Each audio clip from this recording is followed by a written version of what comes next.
Seseorang terbangun di tempat asing, bertanya-tanya tentang identitasnya dan apakah dia sudah meninggal. Dia mendengar suara wanita memohon kepada leluhur untuk mengasihani dia dan anaknya dan mengizinkannya untuk melahirkan.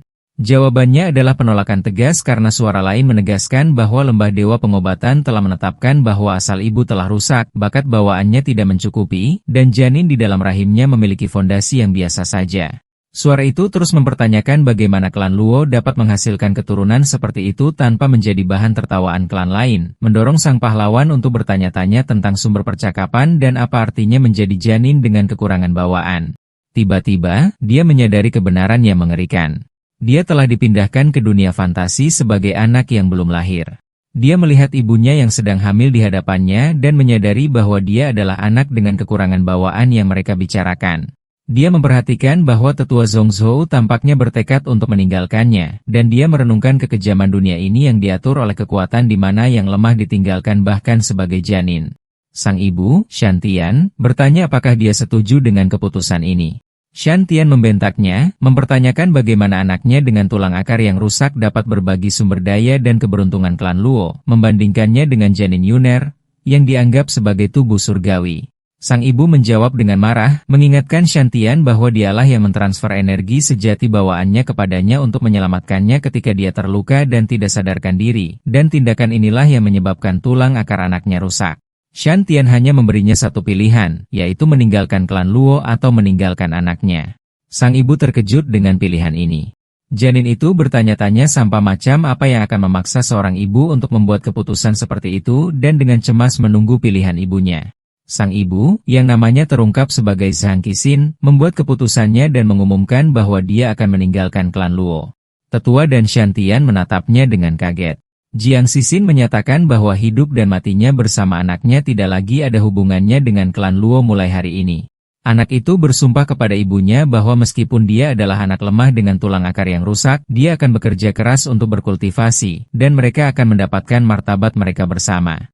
Pada saat tekad itu, sebuah sistem elektronik bernama sistem mekar terlambat muncul di hadapannya, yang telah terikat padanya karena dia menunjukkan tekad untuk berkultivasi. Dia terkejut dan bersemangat memiliki sistem, tetapi dia dengan cepat menjadi marah pada namanya, berteriak bahwa dia bahkan belum lahir untuk menjadi mekar terlambat. Dia menemukan bahwa nama lengkap sistemnya adalah sistem kehebatan mekar terlambat dan berpikir tentang bagaimana sistem mendorongnya untuk bekerja keras saat masih di dalam rahim, lalu bertanya-tanya apakah sistem ini datang 300 tahun terlalu awal. Sistem menunjukkan kepadanya sekilas masa depannya yang sulit, di mana dia dan ibunya, Jiang Qixin, tidak akan dapat berkultivasi dan akan menjadi bahan ejekan dan penghinaan dari semua orang. Sistem terus menampilkan masa depan tragis anak itu, menunjukkan bagaimana saudara tirinya telah mencapai tahu sementara dia bergantung pada pil yang dimohon ibunya untuk tetap hidup dan menunjukkan kepadanya bahwa tekadnya untuk menentang takdir hanya datang setelah kematian ibunya. Janin itu dengan keras menolak takdir ini, berteriak agar sistem berhenti menampilkan visi tragis ini. Menyadari bahwa sistem itu datang 300 tahun lebih awal, dia memutuskan untuk mengubah hidupnya dari kegagalan menjadi kemenangan dan bersumpah bahwa dia akan menulis ulang kisahnya untuk menjadi keajaiban yang menyapu seluruh langit. Sistem menyajikan kepadanya misi pemula untuk berkultivasi secara sukarela untuk pertama kalinya dan membuat ibunya kagum. Dengan hadiahnya menjadi fusi dengan tubuh suci kuno, dia tercengang.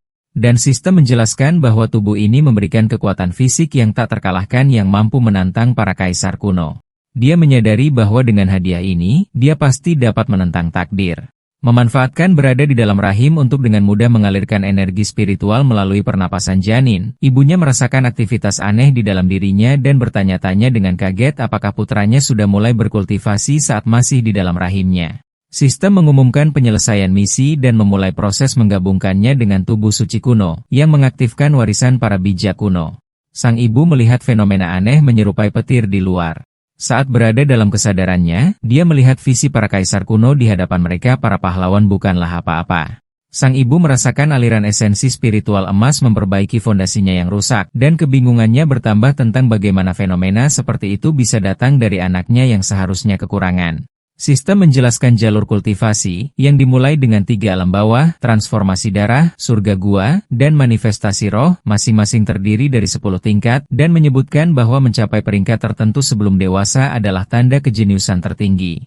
Dikatakan bahwa seseorang yang dapat menembus manifestasi roh sebelum mencapai usia dewasa dan mencapai alam yang terhormat bahkan pada tingkat pertamanya dianggap sebagai keajaiban di antara keajaiban. Itulah yang disebut takdir. Sistem menampilkan status baru anak itu, sekarang bernama Zhang Wang, dengan tubuh suci kunonya yang telah mencapai tingkat pertama transformasi darah, kemudian dengan cepat maju melalui tingkat kedua, ketiga, dan keempat. Zhang Wang menyatakan bahwa momen ini adalah titik awal untuk menentang dan menulis ulang takdirnya. Di tempat lain, sang ibu tiba di sebuah kediaman besar dan mengumumkan kembalinya dia kepada kakak laki-laki dan iparnya yang tertua, di mana dia diterima oleh kakak laki-lakinya, Zhang Wang, dan istrinya, Zhang Ziqing. Sang kakak menjelaskan kepada adiknya bahwa mereka pergi mencari bantuan dari sekte yang lebih tinggi untuk mengobati anaknya karena tidak ada yang berani membuat marah klan Luo. Jiang Ziqing menanggapi dengan kasar, menuduh Zhang Kixin kembali meminta bantuan setelah diusir oleh klan Luo. Jiang Ziqing menatapnya dengan nada sinis seolah menyiratkan bahwa klan Luo tidak mengizinkannya mengambil sumber daya aliansi pernikahan dari pewarisah klan Mo dan bahwa dia sekarang kembali berpura-pura bangga padahal sebenarnya dia hanya mencari sisa-sisa. Jiang Zixian menjawab dengan sedih bahwa dia hanya menginginkan keselamatan anaknya, dan saudara laki-lakinya campur tangan dengan marah untuk membelanya, memerintahkan istrinya untuk tutup mulut dan meyakinkan bahwa klan Jiang akan menyediakan semua sumber daya yang diperlukan untuk keponakannya. Kakak laki-laki tertua, Zhang Wang, mencoba menenangkan adiknya, Zhang Kixin, memintanya untuk tidak terpengaruh oleh kata-kata kasar istrinya, menjelaskan bahwa dia hanya tajam lidah tetapi sebenarnya baik hati. Jiang Kixin meyakinkannya bahwa itu tidak mengganggunya dan bahwa dia tahu betul sifat saudara iparnya. Sementara itu, janin Zhang Wang berpikir bahwa ibunya tidak diintimidasi seperti yang dia harapkan.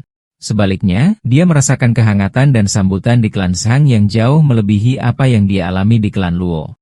Pikirannya terganggu oleh kedatangan orang tua Jiang Kixin yang mengumumkan kepulangan mereka dan bahwa mereka telah membawa seorang tokoh terkemuka bersama mereka, Sage Miao, dari Istana Penciptaan Sage. Janin itu terpesona oleh kecantikan Sage yang menakjubkan, berpikir dalam hati bahwa kecantikan ini layak untuk dunia fantasi Zhenxia. Tiba-tiba, janin itu terkejut dengan munculnya kembali sistem elektroniknya, yang menghadiahkannya misi baru dengan nama kehebatan yang terlambat berkembang.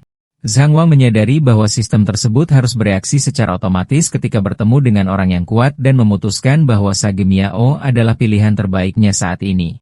Dia memutuskan bahwa jika dia menunjukkan bakatnya sejak dini, itu akan membuat klan lebih menghargai ibunya. Sang ibu, Zhang Kixin, maju dan dengan hormat meminta bantuan Sage, sementara janin berencana untuk membuat Sage kagum dengan kekuatan tubuh suci kunonya.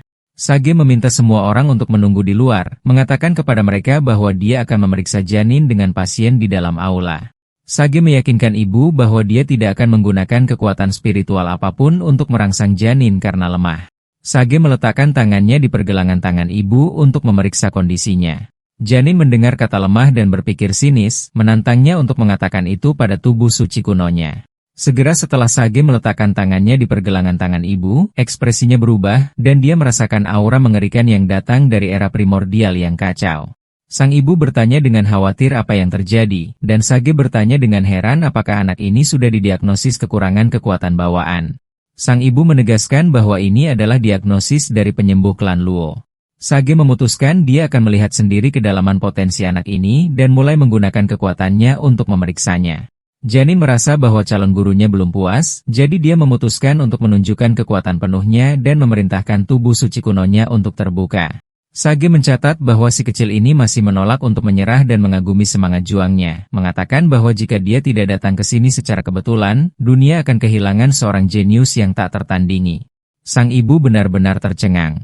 Karena mereka yang hadir tidak mengetahui sifat sebenarnya dari struktur tulang bawaan janin, Sage menyarankan untuk menggunakan harta karun khususnya yang mengungkapkan kebenaran segala sesuatu untuk menyinarinya. Sang ibu berterima kasih padanya dengan rasa syukur yang mendalam. Ketika Sage dan ibu keluar dari aula, kecemasan menyebar di antara anggota klan yang menunggu di luar, berpikir bahwa pemeriksaan berakhir dengan cepat karena anak itu tidak dapat diselamatkan. Sage menyuruh mereka untuk tidak membiarkan pikiran mereka menjadi liar, dan kemudian mengumumkan bahwa anak di dalam kandungannya tidak hanya tidak terluka, tetapi sebenarnya memiliki bakat yang tak tertandingi. Sage Miao menegaskan bahwa apa yang baru saja dia periksa adalah kebenaran dan menganggapnya sebagai keberuntungannya untuk datang ke sini dan menyaksikan masalah ini. Kakek berdiri dengan bingung, bertanya-tanya bagaimana cucunya bisa begitu berbakat ketika dia diberitahu bahwa dia kekurangan bakat alami. Sage menolak diagnosis itu sebagai omong kosong dari dokter yang bodoh. Menggunakan hartanya, Sage menampilkan visi yang menakjubkan di hadapan klan Zhang di mana pemandangan megah 9 naga emas yang menarik peti mati perunggu besar melintasi langit muncul, membuat anggota klan dalam keadaan terkejut dan kagum. Sage menjelaskan bahwa hanya 1 dari 9 naga berdaulat ini yang dapat menghancurkan seluruh klan Zhang dengan 1 jari. Para anggota klan bertanya-tanya tentang identitas orang yang ditarik di dalam peti mati itu, hanya agar visi itu mengungkapkan seorang pria muda yang sangat mirip dengan ibunya, Zhang Kixin. Sage menyadari bahwa tubuh suci kuno telah lahir ke dalam klan Zhang dan bahwa seorang kaisar surgawi akan muncul. Kebahagiaan meluap pada kakek dan nenek berteriak dengan air mata sukacita bahwa surga telah memberkati klan mereka. Sang ibu, Jiang Kixin, menatap perutnya dengan bangga, mengatakan kepada anaknya bahwa dia benar-benar telah memberinya kehormatan. Sage kemudian beralih ke Jiang Kixin, mengatakan kepadanya bahwa dia bukan orang yang suka basa-basi dan akan berbicara langsung, menawarkan untuk membiarkan anaknya bergabung dengan Istana Penciptaan Abadi sebagai muridnya. Dia berjanji untuk secara pribadi mengawasi pertumbuhan dan pelatihannya sampai dia menjadi kekuatan yang tak tertandingi di dunia. Para anggota klan terkejut lagi, menyadari bahwa tawaran ini adalah untuk posisi murid kepala, posisi di mana pewaris klan kekaisaran mungkin bertarung sampai mati. Sementara itu, Janin, Zhang Wang, berpikir bahwa Istana Penciptaan adalah sekte kelas 1, jauh melebihi persyaratan sistemnya setidaknya sekte kelas 3, dan dengan penuh semangat bertanya-tanya tentang ukuran hadiahnya. Sang ibu, Jiang Kixin, membungkuk hormat dan menerima tawaran itu, mengungkapkan rasa terima kasihnya dan klan Jiang atas bantuan besar dari orang suci itu. Ibu itu berpikir tentang bagaimana dunia telah terbalik dalam 1 hari dan bertanya kepada anaknya dalam benaknya apakah dia ingin menjadi murid orang suci itu. Orang suci itu tersenyum, berpikir betapa beruntungnya dia merasa kasihan dan datang ke klan Zhang. Jika tidak, dia akan melewatkan kesempatan untuk menemukan anak ajaib yang menakutkan ini. Pada saat itu, sistem Zhang Wang menunjukkan kepadanya sekilas takdir tragis aslinya, dan kemudian sistem mengumumkan selesainya misi untuk bergabung dengan sekte tingkat ketiga atau lebih tinggi. Zhang Wang merayakan dalam hati atas selesainya misi dan bahwa Istana Penciptaan adalah kekuatan puncak dengan bersemangat menunggu hadiahnya. Yakin bahwa dengan tubuh suci kuno dan teknik kultivasi tingkat tinggi, tidak ada rintangan yang akan menghalangi jalannya. Sistem mengumumkan hadiahnya, metode kultivasi tertinggi yang disebut seni iblis pelahap surga. Zhang Huang terkejut menerima teknik legendaris ini. Sistem menjelaskan bahwa seni ini berkisar pada penyerapan energi spiritual dari langit dan bumi, membentuk pusaran kultivasi alami, dan merupakan metode yang dapat tumbuh dan berkembang dengan kemampuan penyembuhan dan kekuatan penekan yang sangat besar. Janin memutuskan bahwa dia tidak boleh membuang waktu dan bahwa ini adalah kesempatannya. Dia segera mulai berkultivasi saat masih di dalam rahim ibunya, dan energi spiritual keemasan muncul darinya, berputar-putar di sekitar aula, membuat ibunya dan anggota klan takjub. Paman dan bibinya melihat dengan sangat terkejut, dan pamannya bertanya-tanya dengan tak percaya bagaimana keponakannya mulai berkultivasi bahkan sebelum dilahirkan. Kakek berseru bahwa surga telah memberkati klan Jiang, sementara paman dan istrinya melihat dengan kaget. Sementara itu, orang bijak Miao berpikir dalam hati dengan kepuasan bahwa dengan seorang murid yang memiliki tubuh suci kuno, tidak ada yang berani mengatakan garis keturunannya lemah dalam turnamen Istana Abadi 100 tahun dari sekarang. Orang bijak menyatakan bahwa menerima murid baru membutuhkan hadiah pertemuan, dan sebagai gurunya, dia akan memberinya harta terlebih dahulu. Janin, Jiang Wang, yakin, berpikir bahwa dengan tubuh suci dan teknik iblis pelahap surga, harta itu akan segera mengenalinya sebagai pemiliknya. Dia secara spiritual memanggil harta itu, yakin bahwa menaklukkan harta biasa sangat mudah baginya. Harta itu langsung menuju ke rahim ibu dan bergabung dengannya, mengejutkan orang bijak yang bertanya-tanya bagaimana seorang anak yang belum lahir dapat membuat harta itu mengakuinya. Tapi itu tidak berakhir di situ. Setelah misi sistem selesai, Janin secara mental memerintahkan harta itu, yang sekarang dikenal sebagai armor penekan api langit dan bumi, untuk ditingkatkan. Armor itu berubah dan berevolusi menjadi harta roh bawaan. Para anggota keluarga berdiri dengan kagum, bertanya-tanya tentang sifat adegan yang luar biasa ini dan bagaimana seorang anak yang belum lahir dapat menaklukkan dan meningkatkan harta. Orang bijak mengakui pada dirinya sendiri bahwa dia bermaksud untuk membantu anak laki-laki itu bergabung dengan harta itu, tetapi dia tidak hanya menaklukkannya sendiri. Tubuh sucinya bahkan berhasil meningkatkannya menjadi harta roh bawaan. Orang bijak memutuskan bahwa dengan harta roh bawaan yang terikat padanya, tidak ada kultivator biasa yang akan dapat menyakitinya.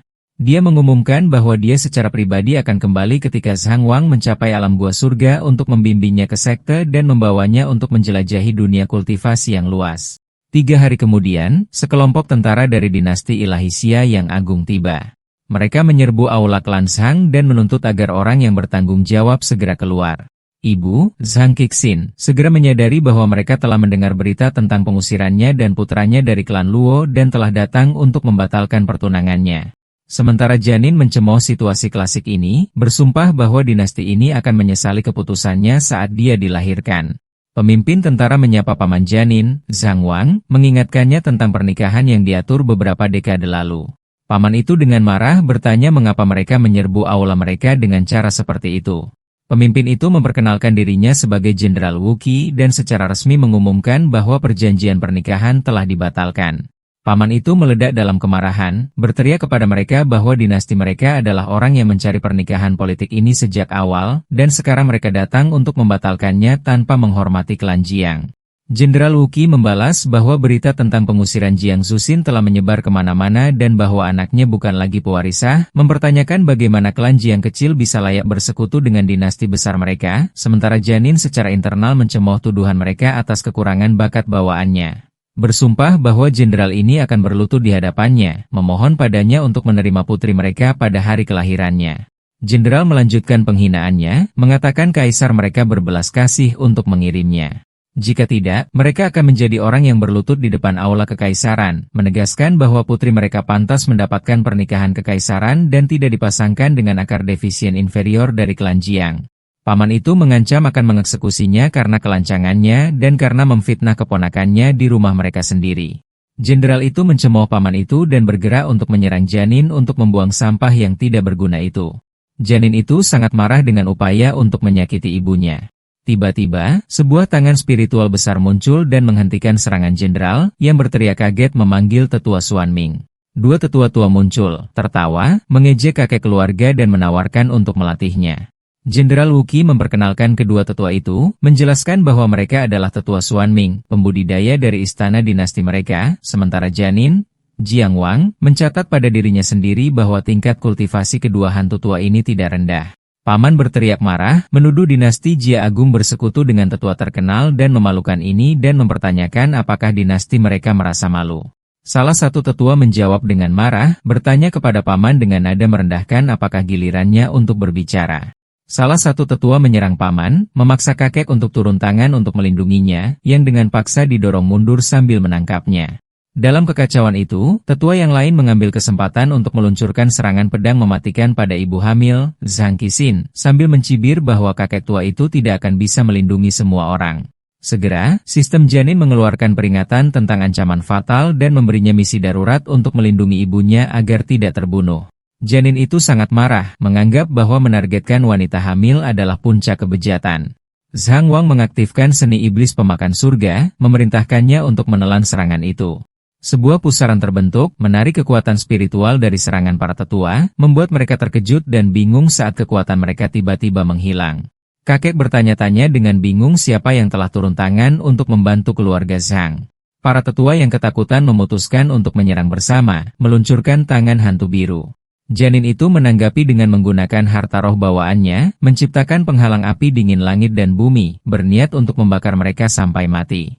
Api meletus dengan kekuatan besar, menakuti para tetua, yang menyadari bahwa mereka menghadapi harta roh bawaan dan bertanya-tanya bagaimana keluarga kecil seperti Jiang bisa memiliki senjata seperti itu.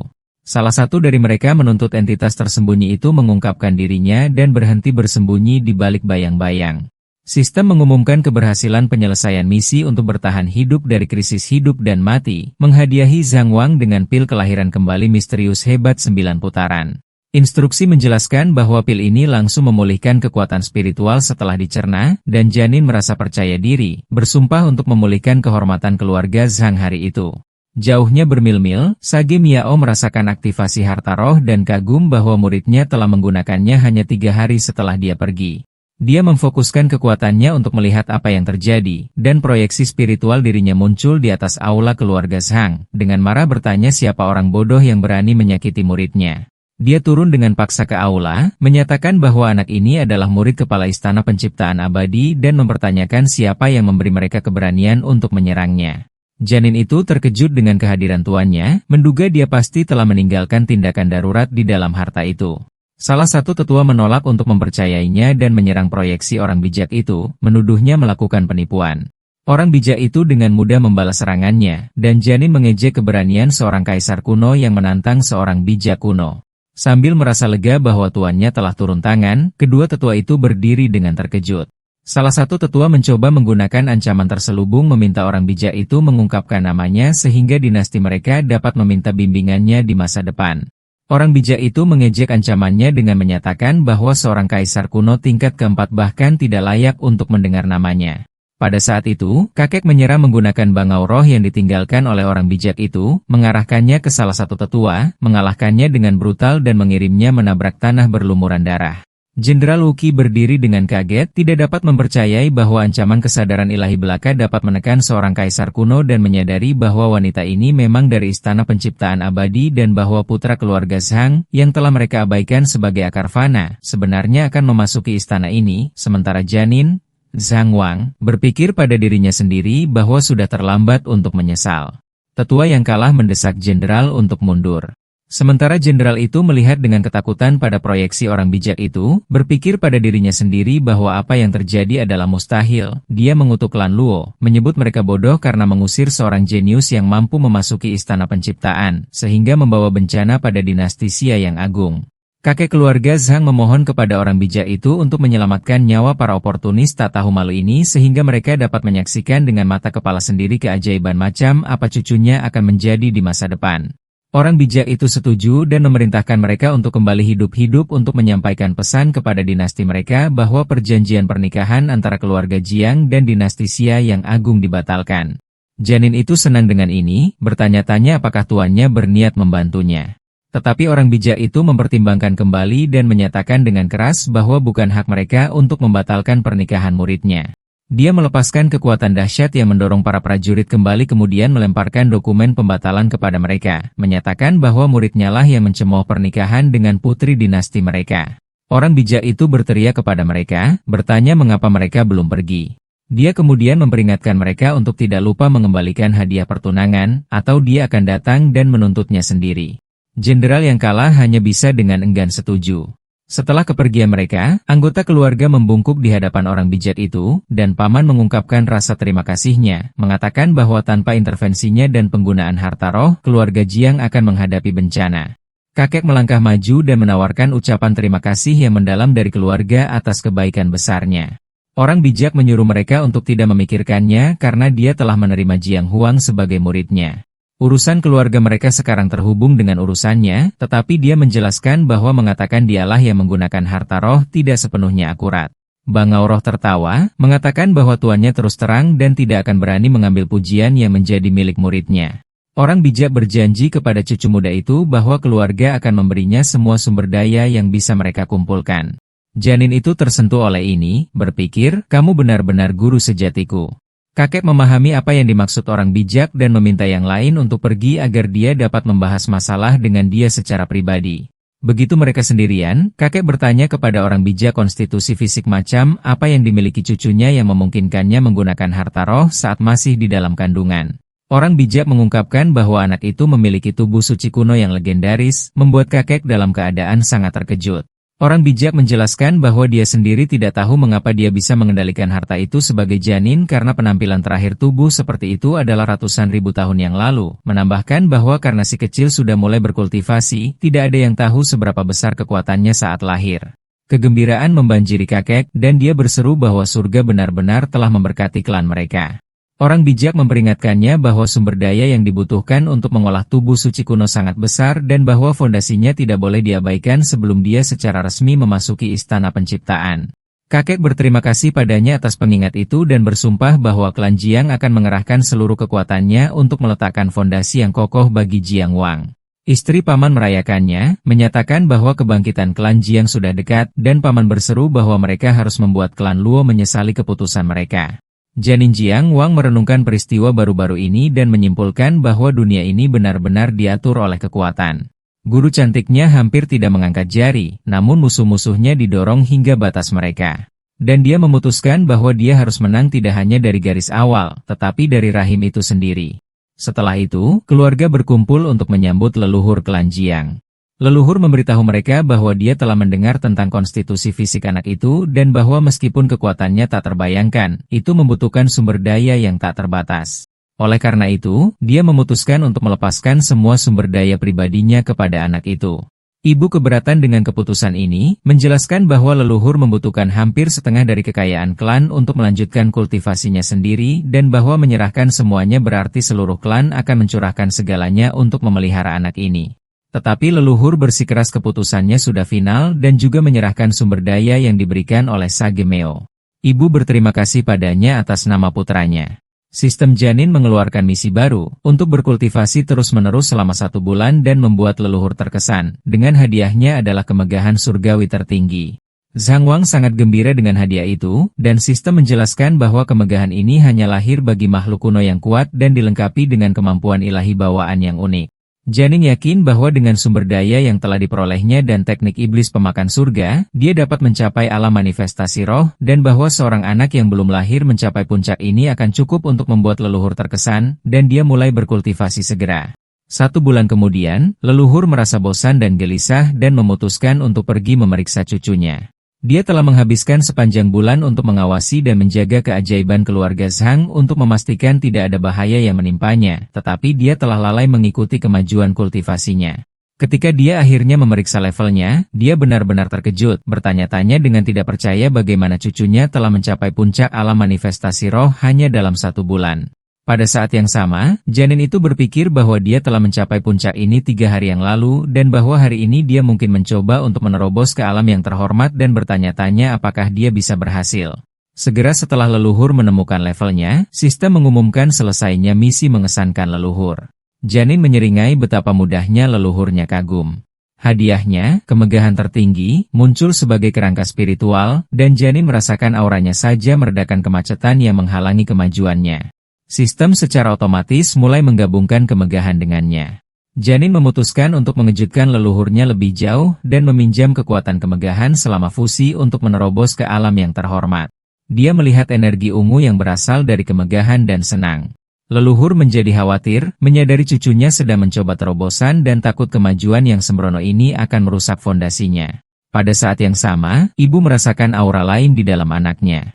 Terobosan berhasil dengan kemudahan yang mengejutkan, dan janin menemukan bahwa kemampuan ilahi yang diberikan oleh kemegahan tertinggi terkait dengan waktu itu sendiri. Dia menyadari bahwa dia telah terburu-buru dan bahwa alam yang terhormat adalah batasnya pada kecepatannya saat ini. Tetapi sekarang dengan kemampuan barunya, dia memerintahkan aliran waktu untuk melambat, memberinya kesempatan untuk mencapai level yang lebih jauh sebelum dia lahir. Leluhur merasakan rasa kagum dari aura luar biasa yang berasal dari cucunya, yang membawa jejak hukum waktu dan mengakui bahwa dia tidak lagi dapat memahami kemampuan anak laki-laki itu bahkan sebelum kelahirannya. Dia tertawa dengan sukacita yang besar, sekali lagi menyatakan bahwa surga benar-benar telah memberkati keluarga Zhang. Beberapa bulan kemudian, Zhang Zixin mulai merasakan kontraksi. Keluarganya menunggu dengan cemas di luar ruangan selama 3 jam yang panjang, dan bidan mendesaknya untuk bertahan. Pada saat kelahirannya, sistem Zhang Wang mengumumkan bahwa ia telah mencapai alam abadi kuno bawaan. Kelahirannya menyebabkan fenomena langit yang hebat yang menarik perhatian tokoh-tokoh besar dari seluruh penjuru yang turun dari awan untuk memberikan selamat. Para penonton bertanya-tanya bagaimana seorang abadi sejati biasa dapat menyebabkan fenomena kosmik seperti itu, dan seseorang menyadari bahwa penglihatan ini pasti disebabkan oleh kelahiran anak yang ditolak oleh dinasti Xia yang agung. Orang yang lebih bijak menegurnya, mengatakan kepadanya bahwa rumor itu adalah berita lama dan mengungkapkan bahwa anak keluarga Jiang sangat luar biasa sehingga seorang bijak dari Istana Penciptaan Abadi menerimanya sebagai murid saat dia masih dalam kandungan. Tiba-tiba, kaisar dari dinasti Xia yang agung sendiri tiba, menyadari bahwa keributan yang disebabkan anak ini terlalu besar untuk diabaikan, fenomena langit legendaris terus muncul satu demi satu, teratai emas dari lautan pahit. Para penonton kagum dengan fenomena yang terus berlanjut, kemudian sungai dan gunung yang indah muncul, diikuti oleh bintang-bintang terang di langit. Kaisar mengenali fenomena terakhir, diagram kehidupan dan kematian Yin Yang, sebuah penglihatan yang tidak terlihat selama 1000 tahun. Tapi Jiang Wang yang baru lahir belum selesai. Dia menggabungkan kelima penglihatan hebat ini menjadi satu fenomena terakhir. Raja abadi turun dari 9 langit. Sang leluhur berdiri dengan air mata di matanya, dengan bangga menyatakan bahwa cucunya, Zhang Wang, membawa watak seorang kaisar besar masa depan. Kaisar dinasti Xia merasakan penyesalan yang mendalam, berharap anak ini dilahirkan di dinastinya. Dia mempertimbangkan untuk mengatur ulang pernikahan, tetapi menolak gagasan itu karena malu. Sementara itu, sang ibu memeluk anaknya, mengatakan kepadanya bahwa dia adalah kebanggaannya yang sebenarnya. Para penonton berkomentar bahwa klan Luo pasti merasakan sengatan penyesalan yang pahit sekarang. Namun, Kaisar mencapai kesimpulan yang suram. Karena mereka telah menyinggung seorang anak ajaib seperti itu, satu-satunya pilihan mereka sekarang adalah melenyapkannya di buayannya. 5 tahun kemudian, Zhang Wang muncul sebagai seorang anak kecil dalam meditasi menggunakan kemampuannya untuk memperlambat waktu. Meskipun mencapai puncak alam raja kuno, dia merasa kemajuannya terlalu lambat. Para pelayan yang antusias mengganggunya, memintanya untuk beristirahat dan menawarinya buah abadi. Dia merasa jengkel dengan antusiasme mereka yang berlebihan. Jiang Wang bangkit dari meditasinya untuk menyapa leluhurnya yang sedang menunggunya. Sang leluhur memuji Zhang Wang yang berusia 5 tahun, mencatat bahwa dia telah mencapai puncak alam raja kuno dan bahwa dalam beberapa tahun, leluhur itu sendiri tidak akan mampu mengimbangi dia. Zhang Wang menjawab dengan rendah hati, menjelaskan bahwa dia belum membuat kemajuan selama lebih dari sebulan dan terjebak pada hambatan. Pada kenyataannya, Zhang Wang menghadapi dilema. Setahun yang lalu, sistemnya telah menugaskannya misi untuk memasuki alam rahasia, tetapi dia tidak bisa meninggalkan klan karena perintah pembunuhan yang dikeluarkan terhadapnya oleh dinasti Xia yang agung dan klan Luo. Selain itu, dia merasakan bahaya laten di dalam klan Zhang itu sendiri. Suatu hari selama pelatihannya, dia merasakan aura jahat dan berbisa. Dan dengan menelusuri sumbernya, dia mencapai gunung belakang klan. Di sana, dia menyadari keberadaan entitas mengerikan dan jahat dan bahwa dia bukan tandingannya dengan kekuatannya saat ini. Zhang Wang menemukan susunan penindasan iblis, tetapi memperhatikan bahwa bahkan segel yang kuat ini mulai menunjukkan tanda-tanda kerusakan. Dengan ancaman internal ini dan perintah pembunuhan eksternal, dia merasa kekuatannya saat ini sama sekali tidak memadai dan memutuskan dia harus keluar dan menemukan alam rahasia untuk dengan cepat meningkatkan kekuatannya. Kembali ke percakapannya dengan leluhurnya, Shang Huang mengatakan kepadanya bahwa dia merasakan sesuatu di gunung belakang. Sang leluhur menegaskan bahwa dia juga merasakannya dan meyakinkannya bahwa entitas itu tidak dapat melanggar segel dalam keadaan normal, tetapi kata-katanya terputus oleh kedatangan berita mendesak. Seorang anggota klan menerobos masuk untuk memberitahu mereka tentang munculnya alam rahasia orang bijak di laut timur mereka dan bahwa dinasti Xia dan klan Luo telah bersekutu untuk mengendalikannya. Sang leluhur segera menyerukan pertemuan klan. Zhang Wang bersikeras untuk hadir, menyatakan bahwa dia memenuhi syarat sekarang karena dia telah mencapai alam raja kuno, dan sang leluhur setuju. Pada pertemuan itu, leluhur mengumumkan bahwa masalah pertama menyangkut cucunya.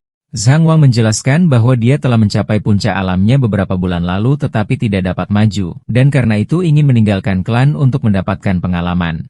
Setelah para peserta mengonfirmasi levelnya, para tetua mengagumi kemajuannya yang pesat tetapi sangat keberatan dengan kepergiannya, menganggapnya terlalu berbahaya dan musuh mereka telah memasang jebakan yang jelas. Leluhur menyarankan untuk membelikannya pil pemecah belenggu kuno alih-alih mengambil risiko, dan paman setuju dengan saran itu. Zhang Wang berpikir bahwa penghargaan berlebihan mereka telah menjadi beban yang menghalangi perkembangannya. Zhang Wang menyela diskusi mereka, meminta mereka untuk mendengarkannya. Dia mengakui kekhawatiran mereka, tetapi mempertanyakan bagaimana dia bisa menjadi lebih kuat jika dia terus bersembunyi di balik klan setiap ada tanda bahaya.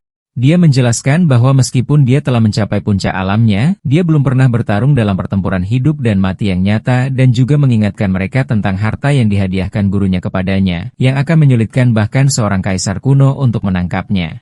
Dia memohon kepada mereka untuk membiarkannya pergi dan menempa dirinya sendiri di dunia luar. Setelah mendengar argumennya, paman berkomentar bahwa mereka tidak menghadapi bahaya seperti itu pada usia 5 tahun, dan leluhur mengakui pada dirinya sendiri bahwa Jiang Wang telah mendapatkan hak untuk membuat keputusannya sendiri setelah melampaui sebagian besar dari mereka dalam berkultivasi. Leluhur dengan enggan setuju, tetapi memperingatkannya bahwa para jenius dari klan Luo dan dinasti Xia telah memasuki alam rahasia dan bahwa mereka telah memasang jebakan untuknya di mana kaisar kuno akan menunggu dalam penyergapan segera setelah identitasnya terungkap. Zhang Wang menanggapi dengan keyakinan mutlak, bertanya dengan nada menghina, hanya seorang kaisar kuno? Apa yang perlu ditakutkan? Leluhur tertawa keras, terkesan dengan semangat cucunya, dan menyatakan bahwa ini adalah semangat sejati dari putra klan mereka. Dia memberinya izin untuk pergi, tetapi memintanya untuk berhati-hati, dan Jiang Wang berterima kasih padanya. Dia kemudian segera berangkat. Ibunya melihatnya pergi, berdoa untuk keselamatannya. Jiang Wang tiba di pintu masuk alam rahasia dan memperhatikan tempat itu ramai dengan kehidupan. Untuk mengumpulkan informasi, dia mendekati seorang kultivator dan dengan sopan bertanya apakah ini alam rahasia orang bijak kuno. Kultivator itu awalnya kesal, tetapi memperhatikan kualitas pakaian Zhang Wang dan menyadari bahwa dia mungkin seorang tuan muda dari klan besar. Jadi dia mengubah nada bicaranya dan menjawab dengan nada positif. Jiang Wang mengaku berasal dari sekte yang sederhana, lalu bertanya tentang kehadiran begitu banyak anak-anak dan orang-orang muda. Kultivator itu menjelaskan dengan pahit bahwa kekuatan besar, seperti dinasti Xia yang agung dan klan Luo, telah memonopoli alam ini, hanya mengizinkan masuk bagi mereka yang berusia di bawah 18 tahun. Zhang Wang bertanya-tanya jenius mana yang telah dikirim musuhnya. Pada saat itu, sebuah kelompok dari dinasti ilahi Xia yang agung tiba dipimpin oleh Putri Agung Xia Mingqian, yang kecantikannya membuat para penonton terpana. Sementara salah satu pelayannya mencoba untuk menjilatnya dan meremehkan persaingan, sang putri menunjukkan kebijaksanaannya dan memperingatkannya agar tidak meremehkan orang lain, secara khusus menyebutkan dua lawan yang kuat, putra misterius dari pemimpin klan Luo muda dan putra kilin dari klan Jiang. Dia menyatakan penyesalannya bahwa dinastinya telah kehilangan sekutu yang begitu kuat. Pelayan itu menyalahkan Jenderal Wu Qi yang tercela atas apa yang terjadi, tetapi sang putri memerintahkannya untuk berhenti dan belajar dari kesalahan ini. Dan kedua pelayan itu setuju. Zhang Wang mengamati sang putri dari jauh, mengagumi kecantikannya dan mencatat bahwa dia tidak membawa kesombongan dari jenderal yang menghina keluarganya. Selanjutnya, klan Luo tiba dengan kereta megah yang dikelilingi oleh petir, dan Zhang Wang tersenyum, khawatir mereka mungkin tidak muncul. Seorang tetua dari klan memperkenalkan kandidat mereka untuk alam rahasia, Luo Dong, kepada Putri Agung. Luo Dong mencoba untuk menyapanya, tetapi dia benar-benar mengabaikannya dan berbicara kepada tetua wanita yang menemaninya, menyarankan mereka untuk bergabung untuk membuka alam rahasia, membuat Luo Dong malu dan marah. Para tetua dari klan bekerja sama untuk membuka gerbang ke alam rahasia, dan semua junior disuruh segera masuk. Zhang Wang berpikir bahwa waktunya telah tiba untuk membuat klan Luo membayar atas tindakan masa lalu mereka. Saat dia menuju gerbang, tetua wanita dari klan Luo, Wan Qi, memperhatikannya dan mengenali kemiripan antara fitur-fiturnya dan ibunya. Dia menyimpulkan bahwa dia pasti keajaiban klan Jiang dan terkejut dengan keberaniannya untuk datang ke tempat berbahaya ini, sementara Zhang Wang dengan mudah menghindari usahanya untuk menghalanginya dan memasuki alam rahasia. Di luar, tetua Wang Qi dari klan Luo memutuskan untuk memberitahu klannya, bersumpah bahwa karena Zhang Wang berani datang, dia tidak akan meninggalkan tempat ini hidup-hidup. Sementara itu, Zhang Wang memulai petualangannya di dalam alam rahasia di mana dia bertemu dengan binatang spiritual dan berpikir bahwa binatang itu telah jatuh ke dalam perangkap. Zhang Wang menemukan bahwa binatang-binatang ini terbuat dari energi spiritual murni dan mengalahkan mereka dengan mudah, tetapi berpikir bahwa mereka tidak memengaruhinya dan bahwa hadiah sistemnya adalah yang paling berharga. Dia tetap berhati-hati, sadar bahwa klan Luo dan dinasti Jia pasti mengawasinya dan telah memasang penyergapan untuknya di luar, yang membuatnya merasa perlu menggunakan kesempatan ini untuk menembus ke tingkat yang baru karena kekuatannya saat ini tidak akan cukup untuk menghadapi mereka. Tiba-tiba, sistemnya mengumumkan selesainya misi mencari alam rahasia orang bijak kuno dan menghadiahinya dengan infus 100 tahun kultivasi. Zhang Wang segera duduk untuk menyerap kekuatan besar ini, bersemangat melihat seberapa besar peningkatan yang akan dia dapatkan. Infusi energi besar ini menciptakan pilar cahaya keemasan yang melesat ke langit, menarik perhatian semua kultivator muda di alam rahasia. Saat para penonton mendekat, mereka menyadari apa yang terjadi bukanlah kemunculan harta karun, tetapi kesengsaraan guntur langit yang mengerikan. Salah satu dari mereka mengenalinya sebagai kesengsaraan guntur 9 kali lipat yang dipadatkan menjadi satu serangan, fenomena langit yang langka. Luo Dong, anak ajaib dari klan Luo, melihat ini sebagai kesempatan untuk lebih dekat dengan Putri Xia Mingqian dan menyarankan mereka bekerja sama untuk merebut harta karun yang seharusnya. Tetapi sang putri menjawab dengan hati-hati, mencatat bahwa tingkat kesengsaraan ini tidak dapat diprediksi. Luo Dong terus mendesak sambil berpikir dalam hati bahwa dia harus memenangkan wanita yang menawan ini. Di jantung badai, Zhongguang berdiri, menantang kesengsaraan yang terwujud sebagai istana petir. Petir menyambarnya dengan kuat setelah menerima serangan pertama dan mengejek kelemahannya. Dia menggunakan seni iblis melahap surga untuk menelan kekuatan kesengsaraan. Dia kemudian terlibat langsung dengan seorang prajurit lapis baja yang terbuat dari petir. Zhongwang dengan mudah menangkis serangan petir dan bergegas menuju prajurit itu. Prajurit itu menjadi marah dan melepaskan serangan petir yang kuat. Zhongwang menggunakan teknik pedang terkuat klannya untuk memberikan pukulan terakhir. Yang lain menyaksikan dari jauh dengan kebingungan total, bertanya-tanya entitas macam apa yang bisa menarik guntur langit yang begitu mengerikan, dan kemudian salah satu dari mereka melihat sosok manusia di jantung badai. Sang putri mencapai kesimpulan yang menakjubkan dan mustahil. Seseorang sedang menjalani kesengsaraan untuk menjadi seorang kaisar kuno. Dan karena alam rahasia ini dibatasi usia, itu berarti seorang anak muda di bawah 18 tahun mencapai prestasi yang belum pernah terjadi sebelumnya ini. Luodong menyaksikan kesengsaraan itu, menyadari orang yang menjalaninya sama sekali tidak terluka dan memutuskan dia akan menjadi bencana di masa depan jika tidak dihilangkan, berniat untuk membunuhnya di bawah perlindungan guntur jika kesempatan itu muncul. Kekuatan kesengsaraan meningkat ke titik mengancam untuk merobek alam rahasia itu sendiri, dan para penonton melarikan diri dengan panik. Luodong memanfaatkan situasi untuk melindungi Putri Xiaingqian dari gelombang kejut, dan dia berterima kasih atas bantuannya. Setelah badai mereda, sosok misterius itu menghilang, membuat mereka yang hadir percaya dia gagal dalam kesengsaraannya dan binasa dalam tubuh dan jiwa. Luodong mencoba lagi untuk meyakinkan sang putri untuk bersekutu dengannya, dengan alasan bahwa mereka menghadapi kekuatan yang tidak diketahui dan harus saling melindungi. Sang putri dengan sopan menolaknya, mengklaim dia telah membentuk tim dan menambahkan dengan sarkasme terselubung bahwa kekuatannya terlalu besar untuk bergabung dengan timnya yang sederhana. Luodong sangat marah dengan penolakan itu dan bersumpah pada dirinya sendiri bahwa Xiaingqian adalah miliknya, dan tidak ada yang bisa menolaknya. Sang putri terkesan dengan ketampanan Jiang Wang. Anak laki-laki itu duduk dan berpikir bahwa dia harus mencari seni bela diri baru karena menggunakan teknik klannya akan dengan mudah mengungkapkan identitasnya. Sang putri mendekatinya dan menarik perhatiannya. Zhang Wang terkejut dengan kehadirannya dan menyadari dia berasal dari dinasti Xia, tetapi menduga dia belum mengenalinya. Dia bertanya apakah dia takut padanya, dan dia mulai memainkan peran sebagai anak kecil yang tidak bersalah yang memuji kecantikan sang putri. Pesonanya berhasil padanya, dan dia mencubit pipinya dan memuji keberaniannya. Zhang Wang mengarang cerita sedih, mengklaim klannya telah jatuh, dan dia terpaksa memasuki alam rahasia karena kurangnya sumber daya. Sang putri mengasihani dia dan mengundangnya untuk bergabung dengan timnya demi keselamatannya, dan dia setuju dengan antusiasme palsu. Sementara itu, Luodong merasakan kebencian yang mendalam terhadap Jiang Wang. Marah karena bocah itu, Jiang Wang telah merusak rencananya dengan sang putri. Dia mulai melacak kelompok sang putri. Sesaat kemudian, seekor serigala menyerang Zhang Wang. Zhang Wang menangkap serangan itu dengan mudah, mengejutkan sang putri yang mengagumi kekuatan fisiknya. Zhang Wang berpikir dalam hati bahwa dia menahan kekuatannya dan menyadari bahwa Luodong sedang melacak mereka. Luodong akhirnya muncul, menyatakan dia memasuki alam ini untuk sang putri dan menggunakan artefak kuat yang disebut mutiara perangkap kuno untuk menjebaknya, sementara Zhang Wang dalam hati mencemooh kekuatan artefak itu. Luodong tertawa gila, mengungkapkan keinginannya untuk dia dan tubuh 9 yin istimewanya yang indah, yang membangkitkan minat Zhang Wang. Kemudian, di sekitar api unggun, Zhang Wang melanjutkan aktingnya, memberitahu kakak Xia bahwa dia takut dan bertanya apakah dia bisa tidur dengannya. Sang putri menggodanya, bertanya-tanya bagaimana monster kecil yang merobek binatang buah spiritual bisa merasa takut. Dia bersikeras bahwa dia benar-benar takut, memujinya, dan kemudian bertanya dengan nada serius yang dibuat-buat apakah dia memiliki teman Dao. Sang putri menjawab dengan sedih bahwa dia tidak punya.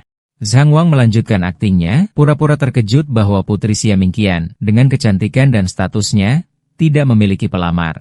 Sang putri menjelaskan kepadanya bahwa pria yang mendekatinya selalu memiliki niat tidak murni dan agenda tersembunyi. Ketika dia bertanya tentang agenda ini, dia mengungkapkan rahasianya, bertanya kepadanya apakah dia pernah mendengar tentang tubuh 9 yin yang indah. Dia menjelaskan bahwa tubuh ini sangat bermanfaat bagi mereka yang berlatih kultivasi ganda. Dan karena alasan ini, sekte jahat mencari wanita yang memiliki tubuh ini untuk digunakan sebagai wadah kultivasi. Zhang Wang berpura-pura mengerti, mengepalkan tinjunya dengan marah yang dibuat-buat, dan bersumpah untuk melindunginya dari orang jahat manapun yang berani mendekatinya.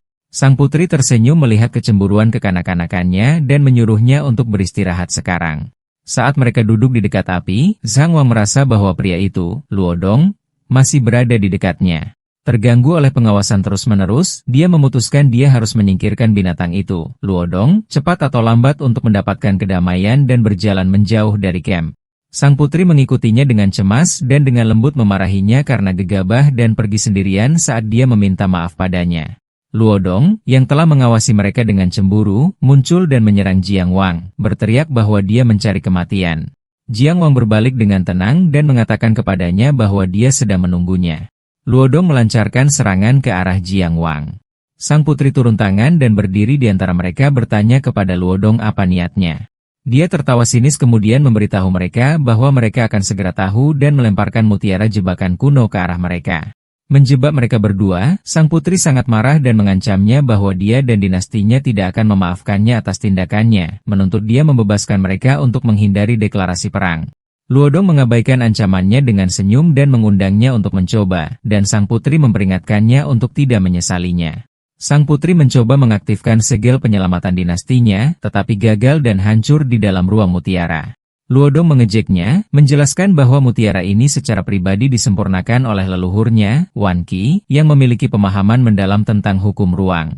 Dia menambahkan bahwa mutiara itu menyegel semua operasi energi spiritual bagi mereka yang berada di bawah tingkat kaisar kuno dan menyarankannya untuk menyerah dengan tenang. Menyadari beratnya situasi, sang putri menyusun rencana dan berbisik kepada Jiang Wang bahwa dia akan menggunakan metode untuk mengirimnya keluar dari alam rahasia, memerintahkannya untuk memanggil pasukan dinastinya segera setelah dia keluar. Sebelum dia dapat melaksanakan rencananya, Luodong mengalihkan perhatiannya ke Jiang Wang dan mencemoohnya, mengatakan dia pasti anak yang ditinggalkan dari klan Luo dari 5 tahun yang lalu. Sang putri bertanya-tanya dengan bingung apa arti kata-kata Luodong. Jiang Wang menanggapi dengan tenang, mengklarifikasi 2 poin. Pertama, dia sangat menolak dikaitkan dengan klan Luo terkutuk, menyatakan namanya adalah Zhang Wang. Kedua, dia bertanya kepada Luodong dengan sinis apakah dia benar-benar berpikir dia sudah menang. Luodong tertawa, mengejek Zhang Wang karena menyombongkan diri saat berada di ambang kematian dan bersumpah bahwa dia akan mengambil nyawanya atas nama klannya. Sang putri, berjuang melawan kekuatan mutiara, menyebut Luodong iblis tak tahu malu. Percaya bahwa situasinya tanpa harapan, dia mencoba menyusun rencana untuk mengorbankan dirinya untuk mengalihkan perhatian Luodong sementara Jiang Wang melarikan diri untuk mendapatkan bantuan. Tetapi Zhang Wang menolak rencananya, menyuruhnya untuk beristirahat karena dia memiliki rencana yang lebih sederhana. Dia bangkit ke udara dikelilingi oleh aura emas yang kuat, membuat Luodong terkejut, tidak dapat memahami bagaimana dia masih dapat menggunakan energi spiritual saat terjebak di dalam mutiara. Zhang Wang mencemooh artefak itu, menyebutnya manik-manik rusak, dan kemudian dengan jentikan tangannya yang sederhana, menghancurkan kekuatan kurungan yang dipaksakannya. Dia langsung muncul di hadapan Luodong dan mengatakan kepadanya bahwa dia tidak suka direndahkan, lalu mengetuk dahinya dengan jarinya. Ketukan sederhana ini menyebabkan energi spiritual Luodong menghilang dan tulangnya hancur, dan dia jatuh ke tanah. Sang putri menyaksikan adegan itu dengan kaget saat Luodong jatuh ke tanah tak berdaya, berteriak bahwa apa yang terjadi itu tidak mungkin. Zhang Wang berdiri di atasnya dan bertanya dengan sinis apakah dia sekarang puas dengan kekuatan anak yang ditinggalkan dari klan Luo. Luodong memohon untuk hidupnya, bersumpah dia tidak akan memberitahu siapapun apa yang terjadi. Zhang Wang menanggapi dengan jijik, bertanya apakah dia pikir dia takut pada klan Luo dan menyatakan dia akan mengunjungi mereka secara pribadi sebelum dia dewasa. Dan untuk sekarang, dia hanya akan mengumpulkan sedikit bunga. Dia menanam inti emas energi di tubuh Luodong. Luodong bertanya dengan ketakutan apa yang telah dia lakukan padanya. Jiang Wang menjelaskan bahwa dia tidak haus darah karena ibunya mengajarkannya belas kasihan, jadi dia akan memberinya kesempatan untuk lari dan mencapai leluhurnya agar inti emas itu diekstraksi dalam waktu yang dibutuhkan 3 batang dupa untuk terbakar. Dan jika dia berhasil, dia mungkin hidup. Sang putri mencoba memperingatkan Zhang Wang bahwa melepaskan Luodong akan membawa malapetaka baginya dan keluarga Zhang. Zhang Wang meyakinkannya bahwa pencuri kecil itu tidak akan bisa melarikan diri. Saat Luodong melarikan diri, meneriakkan ancaman balas dendam dan penghancuran keluarga Zhang dan bersumpah untuk menghancurkan setiap tulang di tubuh Jiang Wang, yang terakhir dengan tenang mulai menghitung mundur dari 3. Ketika dia mencapai 1, Luodong meledak di kejauhan. Zhang Wang menoleh ke sang putri yang terkejut dan tersenyum, mengatakan dia bercanda tentang menunjukkan belas kasihan dan bahwa dia jarang mendengarkan ibunya. Setelah menyaksikan kejadian itu, Putri Xia Mingqian memastikan pada dirinya sendiri bahwa ini adalah anak dewa dari klan Jiang, mengingat penyesalan ayahnya yang terus-menerus karena memutuskan pertunangan, dan berpikir bahwa pertemuan ini mungkin menjadi kesempatan untuk memperbaiki keadaan. Mereka pergi ke lokasi ledakan bersama. Zhang Wang meremehkan gelar anak dewa, mengklaim kultivasinya kuat sejak lahir dan hanya menyebabkan sedikit kegemparan. Sang putri kemudian bertanya kepadanya apakah dia adalah orang yang menyebabkan kesengsaraan guntur yang mendatangkan malapetaka di alam rahasia. Dia dengan tenang mengakui bahwa dia menyebabkan kesengsaraan itu, menghela nafas bahwa dia tidak menyangka kesengsaraan sederhana akan menembus puncak alam kaisar kuno dan menyebabkan keributan seperti itu. Dia menambahkan dengan sedih bahwa surga cemburu pada bakat-bakat hebat. Sang putri tercengang dengan kekuatan dan kepercayaan dirinya, berpikir dia tampak seperti dewa kuno yang turun ke dunia fana dan bertanya-tanya akan menjadi apa dia ketika dia dewasa, lalu menegur dirinya sendiri atas pikiran-pikiran ini. Zhang Wang memperhatikan keheningannya dan bertanya apakah dia kesal. Dia mengaku padanya bahwa dia awalnya menahannya di sisinya dengan sengaja untuk menggunakannya sebagai umpan untuk memancing dan melenyapkan Luodong. Dia meyakinkannya bahwa dia bukan orang yang picik dan tidak marah. Sebaliknya, dia harus berterima kasih padanya karena telah membantunya menghilangkan ancaman tersembunyi, dan Jiang Wang menunjukkan tanda-tanda lega. Kemudian, di dekat api unggun, sang putri merenungkan rumor bahwa putra kilin dari klan Zhang mungkin adalah reinkarnasi dari seorang kaisar kuno yang hebat dan sekarang merasa rumor itu memiliki dasar kebenaran. Dia mengagumi bakatnya yang besar, kelicikannya, dan kefasihannya, menyimpulkan bahwa hanya sedikit orang di generasinya yang dapat dibandingkan dengannya. Zhang Wang menyela pikirannya dan kembali ke perannya sebagai anak kecil yang polos, bertanya-tanya dengan keras siapa yang akan beruntung menikahi kakak perempuan Xia di masa depan, yang membuatnya bingung, dan dia bertanya-tanya pada pertanyaan-pertanyaannya yang aneh. Setelah itu, percakapannya berubah serius. Dia memperingatkannya bahwa dia tidak menyadari beratnya situasi dengan klan Luo, menjelaskan bahwa Luodong berasal dari garis keturunan langsung mereka, dan leluhur mereka tidak akan membiarkan masalah itu beristirahat dengan tenang. Dia juga mengingatkannya tentang penyergapan yang telah disiapkan dinasti dan klan Luo untuknya di luar alam rahasia. Zhang Wang menjawab dengan nada meremehkan mengatakan dia akan membunuh Luo Wangqi dengan satu telapak tangan, dan sang putri menantang kepercayaan dirinya yang berlebihan, bertanya apa yang akan dia lakukan ketika kekuatan sejati klan Luo menimpanya, menjelaskan bahwa klan itu memiliki banyak ahli yang kuat. Untuk membantunya melarikan diri, dia memberinya harta spiritual dari ayahnya yang dapat menyembunyikan auranya. Dia bersikeras agar dia menerimanya, mengatakan bahwa dia membantunya dan bahwa dinasti Xia yang hebat mungkin tidak harus tetap menjadi musuhnya. Zhang Wang menerima hadiah itu tetapi mengklarifikasi posisinya. Persahabatan mereka bersifat pribadi, tetapi dia tidak memiliki niat baik terhadap dinastinya, dan dia bersumpah untuk membuat Jenderal Wu Qi membayar karena menghina ibunya dan melakukan kesalahan pada klannya. Dalam langkah yang mengejutkan, sang putri bertanya kepadanya, bagaimana jika kami menyerahkan Wu Qi kepadamu?